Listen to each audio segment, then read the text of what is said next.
Hello everybody, welcome back to the workshop. So in this video I'm going to try to answer a little bit of a question out there for those of you that might be wondering to yourself which of these two cast iron anvils you would want to buy as a beginner as far as cheapness goes. Now, as far as price, these things are fairly close except for, as we all know and love it or hate it, the Central Forge and or Harbor Freight anvil, as it's known for or here in America, is the cheaper option at roughly, it's about $79 to about $82 with tax, depending on where you're at here in the US, out the door for what is claimed to be a 55-pound anvil. This one over here is a Pro Grade XL. I've done a video, an initial unboxing and videos on that. Be sure to check out the playlist on all of these anvils that I'm reviewing. We're starting at the low end or the low grade anvils and slowly working our ways up to the more high grade stuff. But this Pro Grade 55-pound XL, you can find this over on eBay or Amazon. I will put the affiliate links in the description for both these anvils if you want to go over and check them out, or just look over the stats between the two, comparison shop. You can do so if this is the level of anvil that you're in the market for. So let me go ahead and put that out real quick. I'll put on some gloves because man, it's cold. Let me go ahead and put out a couple caveats right off the bat here. So I am not endorsing you to particularly buy a cast iron anvil. What I'm hoping to show in these videos is that if you are buying a cast iron anvil, or if that's the first anvil you need to buy because you're really unsure of yourself on whether you're going to stick with this thing for a long time or not, or you're just getting started, or if you're one of those people that have been beat down and belittled in a comment section because you have a Harbor Freight anvil or some other cast iron anvil, this video is kind of for you. I'm just trying to simply say that it's okay and illustrate the details of both. We have to have a good baseline of anvils to know as we progress what a good quality anvil that might have those long-term features that will really last for us if you're going to stick with the trade for a long time. And the reason why smiths out there spout their mouths off as saying, oh, only buy this anvil, or oh, that's no good, and buy a Trenton, or buy this, or buy whatever. They all just need to take some Xanaxes and like calm the heck down. It's one of those things that can get quite confusing. So I'm hoping these videos will help kind of eliminate some of the confusion. So with that out of the way, which one of these should you buy? This Pro Grade XL, it came in weighing in at exactly 55 pounds on the nose, so like a top. This one, however, from Harbor Freight, quality standards, as we know, not dogging them too bad. I have a lot of Harbor Freight tools. In fact, there's a drill press sitting right outside of Camera Zone. That is a central machinery thing. So there are some tools that are good there and some tools that are just burner tools. This anvil, however, came in at 50 pounds. It is not a 55-pound anvil. My particular anvils come into. So there is a major discrepancy there right out the gate. Now with the packaging and everything, it was like 51.27 or something like that. It was like a pound of packaging, and then the rest was the anvil here at weighing in at just right a scunch over over 50 pounds.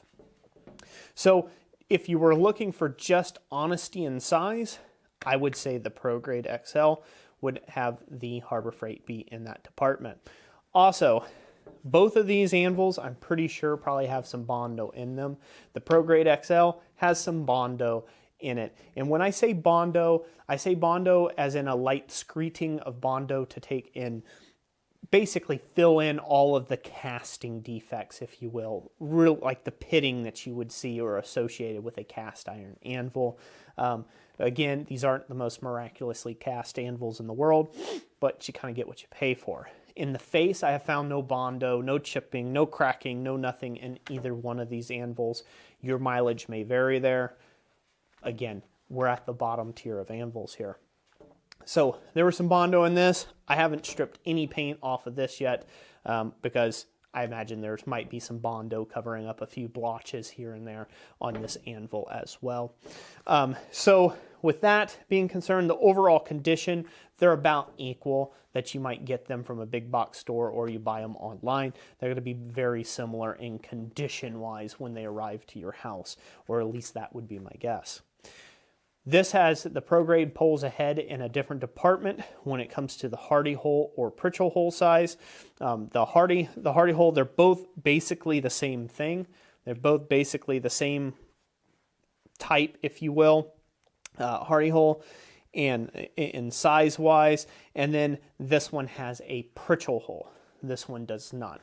This has a Pritchell, this does not. So that is one thing to consider in buying an anvil, because a Pritchell hole can be a very nice thing to have, you know, to just be able to drift things through, you know, punch some slugs out of hot steel versus doing it on your anvil face. So that might be one of your considerations. As far as mounting these anvils, they both suck. They both suck. I don't like their mounting choices. I would choose a different route if I was going to mount them, because they both require you mounting it through the feet and have a thin swath of metal around where that mounting would be. So you take a high risk of cranking down a bolt or an anchor too tight and end up snapping the feet, especially if you're on an uneven surface. So keep that in mind. There's those, the goods, the bads, the ugly. They both have a top here that's made to simulate like as if it has an additional top on it. It does not. It's all in one casting. It just overhangs, and I don't like that specifically. I like it to be smooth and flush, my anvil faces to be. But again, bottom in the market, what can you expect? Both Hardy holes in both these anvils are cast. They're through cast all the way through. So on the insides of them, they're kind of rough. Something to keep in mind. We'll go ahead and do a real quick ball bearing drop test on the 55 pounder. ProGrade. That's awful loud. Across the shop it goes.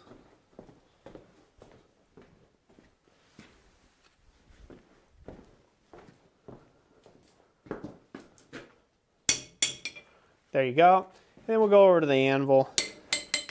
We'll go over to the 50 pounder. Might as well just call it a 50 pounder. They call it a 55 pounder, but it's not. So that's kind of what you're getting for ball bearing drop tests on both these anvils. Keep in mind that is on my workshop table. That's only a 1/4 inch plate with nothing underneath it, and both these anvils are not mounted securely. So that will eat up some of that kinetic energy, or the lack thereof, the returning of that kinetic energy through the piece. So all in all, which one should you buy? What would get my recommendation? Given the fact that this is more true to size, this is actually 55 pounds, and then this is not, given the fact that this is really technically with shipping, like free shipping and stuff, I mean, you're really only paying like maybe 20 to 30 bucks more versus this anvil here. I would go with this anvil if that had to be your choice. What would I do instead of either one of these anvils? I would do the 66 pounder that you can find on Amazon, the little Achios or Achuos or Chios. I'm going to work on that. I got to work on the pronunciation. I need somebody to send me an audio clip of how that's pronounced. Maybe one of my foreign friends can do that. Just send me an audio recording of yourself pronouncing that anvil, so this way I don't sound like a big goob here online. But yeah, so that's, you know, that Achio anvil, that is what I would recommend you to start out on, because it is worlds better than either one of these anvils, although it's still $30 more, and in some cases $70 more on just price alone, even more than this one here. So, and then, I mean, definitely it's, you know, 100 bucks more than this one. So something to keep in mind if you're price shopping out there. At any rate, Harbor Freight's come a long way. It's certainly better than the one that I started on like a decade ago. That one was garbage, but I worked on it for 4 years, and this one's a big step up from this one. So if you had to choose between the two, I would go with the 55 pound ProGrade XL. So that's going to be it for today. Thank you guys so much for watching this video. Let me know what you thought in the comment section down below. Let me know if you thought I missed anything that you would like to see in other testing review videos, and I'll see if I can't get to that and get those shot. But at any rate, God bless each and every last one of you. Thank you for watching, and we'll catch you on the next one.